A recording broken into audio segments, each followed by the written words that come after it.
தீர்க்கதரிசியின் புத்திரர் ஒவ்வொரு இடத்துல 50 பேரா வந்து எலிசாவின் இடத்துல வேலை வெட்டி இல்லாம வந்து நின்னு, இன்னைக்கு உன் தலைமையா இருக்கிற இந்த எலியாவை, இந்த தீர்க்கதரிசிய தேவன் எடுத்துக் கொள்வார். அது உனக்கு தெரியுமா?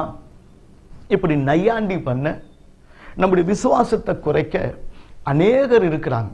ஆனா இந்த எலிசா, இந்த எலியாவே சொன்ன பிறகு கூட அவன் கீழ்காலை விட்டு தாண்டி போகிறான், எரிகோவையும் கடந்து போகிறான், பெத்தேலையும் கடந்து போகிறான், யோர்தானையும் கடந்து போகிறான். கர்த்தருக்கு ஸ்தோத்திரம். அவனுடைய கண்ணு இரட்டிப்பான வரம்.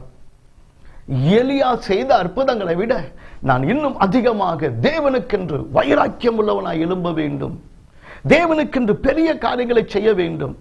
எலியா பெற்றிருந்த அபிஷேகம் அல்ல, இரட்டிப்பான ஒரு அபிஷேகம், இரட்டிப்பான வல்லமை, இரட்டிப்பான அற்புதங்கள் எனக்கு வேண்டும் என்று சொல்லி தொடர்ந்து போன அவனுடைய வாழ்க்கையில இரட்டிப்பான நன்மை, இரட்டிப்பான அபிஷேகம், இரட்டிப்பான வரம் கிடைத்தது. தொடர்ந்து போங்க, விசுவாசத்தை காத்துக்கொள்ளுங்க, விசுவாசத்தை விட்டுறாதீங்க.